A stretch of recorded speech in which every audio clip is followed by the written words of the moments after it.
আসসালামু আলাইকুম, কেউ তো সবার আশা করি সকলে ভালো আছেন। সো যমুনা ব্যাংক এসএসসি যারা জিপিএ 5 শিক্ষার্থী আছে তাদের কিন্তু মাসে 3,000 টাকা শিক্ষাবৃত্তি দিয়ে থাকে। সো আজকে আমরা সেটা দেখতে যাচ্ছি যে আসলে ওভারঅল প্রসেসটা কী এবং এই বৃত্তিটা আসলে আপনারা কীভাবে কী পেতে পারেন। সো যারা এরকম সকল বৃত্তির আপডেট পেতে চান অবশ্যই আমাদের হোয়াটসঅ্যাপ এবং টেলিগ্রাম গ্রুপে যুক্ত থাকবেন। এছাড়া আমাদের চ্যানেলে যদি নতুন হয়ে থাকেন অবশ্যই চ্যানেলটাকে সাবস্ক্রাইব করে বেল আইকন অন করে রাখবেন। আর একটা বিষয় সেটা হচ্ছে কি, আমাদের ফেসবুক পেজ থেকে দেখে থাকলে ওইখানে একটু ফলো দিয়ে নোটিফিকেশনটা অন করে রেখেন। সো ওভারঅল যে যমুনা ব্যাংকের সার্কুলারটা আমরা সেটাই দেখবো বিগত বছর যে তথ্যগুলো আছে। সো এখানে বলা হচ্ছে যে যমুনা ব্যাংক ফাউন্ডেশন শিক্ষাবৃত্তি, অর্থাৎ যমুনা ব্যাংক তাদের যে একটা শিক্ষাবৃত্তি ফাউন্ডেশন আছে এটা বিগত বছর থেকে তারা দিত এবং এটা কিন্তু তারা সকল বিশেষ প্রসেসটা আছে। সো এসএসসি বা দাখিল জিপিএ 5 প্রাপ্ত দরিদ্র মেধাবী শিক্ষার্থীদের শিক্ষাবৃত্তি যমুনা ব্যাংক দিয়ে থাকে। পাশাপাশি হচ্ছে বৃত্তিটি কি আসলে, এটা হচ্ছে যমুনা ব্যাংক ফাউন্ডেশন 2007 সাল থেকে কর্পোরেট সোশ্যাল রেসপন্সিবিলিটি অর্থাৎ সিএসআর কার্যক্রমের অংশ হিসেবে দরিদ্র সচ্ছল মেধাবী শিক্ষার্থীদের উচ্চশিক্ষায় বৃত্তি দিয়ে থাকে। অর্থাৎ আপনারা যেমন দেখেন সোনালী ব্যাংক দেয়, অন্যান্য ব্যাংকগুলো দেয়। সো এইটা কিন্তু প্রত্যেকটা ব্যাংক তাদের এই যে একটা বলা যেতে পারে তাদের একটা দায়িত্ব বা তারা এটা কিন্তু করে থাকে। সো সেরকম যমুনা ব্যাংকও তারা এরকম বৃত্তি দিয়ে থাকে। সো শিক্ষাবৃত্তি আসে বৃত্তি কর্মসূচির আওতায় অসচ্ছল মেধাবী শিক্ষার্থীদের পাশাপাশি যমুনা ব্যাংক কর্মকর্তা কর্মচারীদের জিপিএ 5 প্রাপ্ত সন্তানদের জন্য পৃথকভাবে বৃত্তি বা স্বীকৃতির ব্যবস্থা করা হয়েছে। সো যারা যারা আছেন তারা এই বৃত্তিটা কিন্তু পেতে পারেন। সো এখন হচ্ছে মূল যোগ্যতা যদি দেখি যে এখানে বৃত্তিটা পেতে কী কী যোগ্যতা প্রয়োজন। সো প্রথমত হচ্ছে আপনাকে এসএসসি বা দাখিল পরীক্ষায় জিপিএ 5 পেতে হবে, অর্থাৎ আপনি অবশ্যই যারা এসএসসি বা দাখিল পরীক্ষায় জিপিএ 5 পেয়েছেন তাদের। সো এখানে অনেকে বলতে পারেন যে ভাইয়া 4 সাবজেক্ট সহ অথবা আলাদা, আসলে এখানে সার্কুলার যখন প্রকাশিত হবে তখন আমরা বলতে পারবো। সো বিশেষভাবে যারা দরিদ্র, অসচ্ছল, সুবিধাবঞ্চিত বা আর্থিকভাবে অক্ষম শিক্ষার্থী রয়েছে তাদের এটার লক্ষ্যে দেওয়া হয়ে থাকে। প্রতিবন্ধী, অস্ট্রিক কিন্তু মেধাবী শিক্ষার্থীদের জন্য এই কর্মসূচি সহায়তা হয়েছে। বিভিন্ন বছরের অফিসিয়াল তথ্য অনুযায়ী এসএসসি বা দাখিল জিপিএ প্রাপ্তদের মধ্যে যোগ্য ও অসচ্ছল শিক্ষার্থীদের বাছাই করা হয়ে থাকে এবং 2023 সালে অফিসিয়াল ঘোষণা এসএসসি দাখিল জিপিএ প্রাপ্ত এবং বিশেষ সুবিধার কথাই উল্লেখ ছিল। সো এই বৃত্তি যাবৎকালে যতদিন দেওয়া হয়েছিল ততদিন কিন্তু এটা উল্লেখ ছিল। সো কারা কারা এটা অগ্রাধিকার পাবে, অগ্রাধিকার বলতে হচ্ছে কারা এক্সট্রা একটু বেনিফিট পাবে এই বৃত্তির ক্ষেত্রে, যে কাদের একটু এক্সট্রা সুবিধা দেওয়া হবে। সো প্রথমত যে বিষয়টা সেটা হচ্ছে আমরা যদি দেখি যে এই ক্ষেত্রে কারা এক্সট্রা বা কারা পাবে। সো যারা যারা আসলে এটাতে অগ্রাধিকার পাবেন সেক্ষেত্রে তো আপনারা অগ্রাধিকার বলতে একটা বিষয় সেটা হচ্ছে কি যে একটু এক্সট্রা সুবিধা, যেটা আসলে এটাই বোঝা যায়।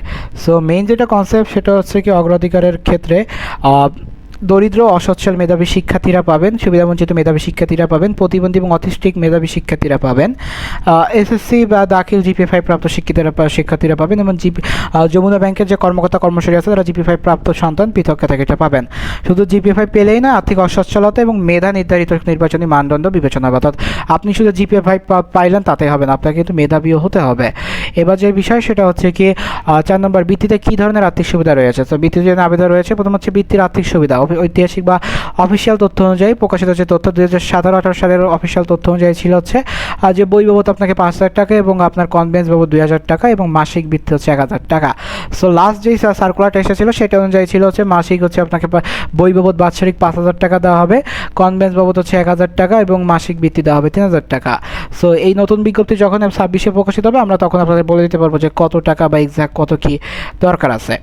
আরেকটা বিষয় হচ্ছে সেটা কতজন বৃত্তি পেয়েছে সেটা যদি দেখেন 2007 সালে এই বৃত্তি শুরু হয় এবং 13 থেকে 54 জন, 14-তে 119 জন, 15-তে 101 জন, 17-তে 116 জন, 18-তে 126 জন, 20 থেকে 22-এ প্রায় 198 জন। এরপরে হচ্ছে 24-25-এ রয়েছে জিপিএ প্রাপ্ত প্রায় 200 জনের অধিকে বৃত্তি পেয়েছে। সো যারা আসলে এটা অ্যাপ্লাই করতেছেন তারা কিন্তু এই বিষয়গুলো ভালো করে বুঝতে পারবে। পাশাপাশি হচ্ছে 2026 সালে শিক্ষার্থীর জন্য গুরুত্বপূর্ণ সেটা হচ্ছে এসএসসি ব্যাচের জন্য গুরুত্বপূর্ণ। 2026 এসএসসি ফলাফল প্রকাশিত হয়েছে। জিপিএ 5 প্রাপ্তদের বৃত্তির সম্ভাব্যতা যাচাই করে এই যে আর্থিকটা ঠিক রয়েছে এটা আমরা একটু পরে দেখবো, কারণ আমরা পরে দেখবো যে বৃত্তির অর্থ কীভাবে দেওয়া হবে। সো বৃত্তির কীভাবে দেওয়া হবে, বৃত্তির যে সুবিধা ধরুন প্রথমত হচ্ছে বই কেনার জন্য আপনাকে আর্থিক সহায়তা করা হবে, কনভেন্স বা যাতায়াত সহায়তা এবং মাসিক শিক্ষাবৃত্তি দেওয়া হবে। সো বৃত্তির সহায়তা শিক্ষার্থীর পড়াশোনা চালিয়ে যাওয়ার জন্য দীর্ঘমেয়াদী সহায়তা করবে, অর্থাৎ এটা দিয়ে আপনি আপনার পড়াশোনাতে যাতে হেল্প করতে পারেন। আর একটা বিষয় সেটা হচ্ছে কি আবেদন বা নির্বাচন প্রক্রিয়া যমুনা ফাউন্ডেশন উদ্যোগে যোগ্য, দরিদ্র, মেধাবী শিক্ষার্থীদের তথ্য যাচাই করা হয়। বিভিন্ন উচ্চস্থানীয় জাতীয় তথ্য এবং সংশ্লিষ্ট বা তথ্যের মাধ্যমে শিক্ষার্থীদের তথ্য সংগ্রহ করা হয়। তো যারা চিন্তা করেন যে আসলে আপনার এটা দিয়ে একটা ভুলভাল তথ্য দিয়ে ভাড়ায় যাবেন, সম্ভব না ভাই। এইগুলো কিন্তু আপনার খবর নেওয়া হয়, শিক্ষার্থী অভিভাবকের সঙ্গে যোগাযোগ করে তথ্য যাচাই করা হয়, সংশ্লিষ্ট শিক্ষা প্রতিষ্ঠানের মাধ্যমে শিক্ষার্থীর ফলাফল ও তথ্য নিশ্চিত করা হয়। এবং আপনাদের মনে হতে পারে যে আমার শিক্ষা প্রতিষ্ঠানের সাথে এরা কীভাবে যোগাযোগ করবে, এরা পারবে, এদের সেই ক্ষমতা আছে। তো যাচাই বাছাইয়ের পর যোগ্য শিক্ষার্থীদের বৃত্তির জন্য নির্বাচন করে এবং আবেদনের নির্দিষ্ট পদ্ধতি, সময়সীমা, ফর্ম জমাদানের ঠিকানা, বছর ভেদে অফিসিয়াল বিজ্ঞপ্তিটা চেক করলেই পাবে। তো অফিসিয়াল বিজ্ঞপ্তি যখন প্রকাশিত হবে আমরা দেখিয়ে দেবো। আবেদন করতে কী কী তথ্য প্রয়োজন বা কাগজপত্র রেডি রাখতে হবে, প্রথমত হচ্ছে আপনার এসএসসি বা এইচএসসি দাখিল পরীক্ষার হচ্ছে মার্কশিট অথবা ফলাফল, রেজিস্ট্রেশন সংক্রান্ত তথ্য, শিক্ষার্থীর জন্ম নিবন্ধন অথবা এনআইডি। যদি এনআইডি হয়ে যায় তাহলে এনআইডি, যাদের এনআইডি নেই তারা জন্ম নিবন্ধন নেই। এক কথা বারবার বলবেন না যে ভাই আমার তো এনআইডি নাই কী করবো, এনআইডি নেই আপনি জন্ম নিবন্ধন দেবেন। আর এই তো প্রতি মাসে 3,000 টাকা, অর্থাৎ আপনি অলমোস্ট 78,000 টাকা পাচ্ছেন সব মিলায়। সদ্য তোলা একটা পাসপোর্ট সাইজের ছবি রাখবেন, কলেজে ভর্তি হয়েছেন তার একটা প্রমাণপত্র, আপনাদের কিন্তু কলেজে ভর্তি সার্কুলার শুরু হয়েছে, বাবা মায়ের অভিভাবকের তথ্য, পারিবারিক আয় সংক্রান্ত তথ্য, দরিদ্র অসচ্ছলতার প্রমাণ হিসেবে আয় সনদ যদি অফিসিয়াল বিজ্ঞপ্তিতে বলা হয়ে থাকে। এরপরে হচ্ছে আপনার প্রতিবন্ধী শিক্ষার্থীর ক্ষেত্রে প্রতিবন্ধী সনদ যে তথ্য সমাজসেবা অধিদপ্তর থেকে দেওয়া হয়ে থাকে এবং শিক্ষা প্রতিষ্ঠানের প্রত্যয়নপত্র যদি চাওয়া হয় সেই কাগজগুলো প্রস্তুত রাখা ভালো। তবে 26 সালের অফিসিয়াল বিজ্ঞপ্তিতে কাগজটা আপনি দেখতে পারবেন।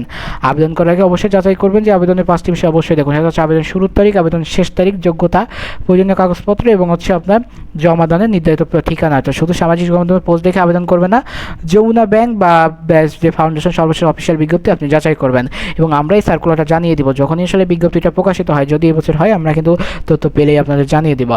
সো 2026 সালে যে বললাম যে কী কী আছে এটা তো একটু আগেই বলছি যে আপনার বিজ্ঞপ্তি নির্ধারিত সময়ের ভিতরে আবেদন সম্পন্ন করবেন, আপনার এসএসসি পর্যন্ত কাগজপত্র অলরেডি রেডি রাখবেন এবং পাশাপাশি সেটা হচ্ছে কি আপনার বিবৃতির যে সম্ভাব্য যৌথতা এটা যাচাই করে আগে থাকতে রাখবেন। একটা হচ্ছে গুরুত্বপূর্ণ সত্যতা, সেটা হচ্ছে 2026 সালে নির্দিষ্ট বৃত্তির পরিমাণ, আবেদন পদ্ধতি বা আবেদনের শেষের তারিখ বা নির্বাচিত শিক্ষার্থীর সংখ্যা প্রয়োজনীয় বিজ্ঞপ্তি অনুসারে চূড়ান্ত হবে। পুরোনো বছরের তথ্যকে 26 সালের তথ্য হিসেবে নিশ্চিত করা যাবে না, অর্থাৎ এটা আমরা একটা ডেটা নিয়ে জাস্ট এটা আপনারা রেডি করছি। সো বিগত বছরের যে ডেটাগুলো ছিল আমরা সেটা নিয়ে রেডি করছি, এখন বর্তমান বছরে কী হবে সেটা তারাই বলতে পারে। আর যমুনা ব্যাংক ফাউন্ডেশন শিক্ষা কার্যক্রম, শিক্ষাক্ষেত্রে যমুনা ব্যাংক ফাউন্ডেশনের ভূমিকা, দরিদ্র মেধাবী শিক্ষার্থীদের বৃত্তি দিয়ে থাকে, প্রতিবন্ধী সুবিধাবঞ্চিত মেধাবী শিক্ষার্থীদের সহায়তা, যমুনা ব্যাংকের কর্মচারীদের জিপিএফ প্রাপ্ত দিতে উচ্চশিক্ষা সহায়তা, দীর্ঘমেয়াদী শিক্ষাবৃত্তি যেটা 2007 সাল থেকে চলে আসছে। সো এই হচ্ছে ওভারঅল কথাবার্তা ছিল। আমরা কিন্তু দেখেন যে অনেক শর্ট করে কিন্তু অনেক বড় কিছু কথাবার্তা বললাম। সো যারা এটা পেতে আগ্রহী আছেন তারা আমাদের সাথে একটু যোগাযোগ করবেন, আমরা কিন্তু এই বৃত্তিগুলো যখন শুরু হবে আপনাদের কিন্তু জানিয়ে দেবো। সো এই ছিল আজকে ভিডিওটাকে আমরা অবশ্যই নেবেন, আর এরকম আপডেটমূলক ভিডিও পেতে আমাদের চ্যানেলটাকে সাবস্ক্রাইব করে বেল আইকন অন রাখবেন এবং ফেসবুক পেজটা ফলো করে ওখানে নোটিফিকেশনটা অন রাখবেন। তো দেখা হচ্ছে পরবর্তী ভিডিওতে, সেটি সুস্থ থাকবেন, শুদ্ধ থাকবেন, পড়াশোনার সাথে থাকবেন। আসসালামু আলাইকুম।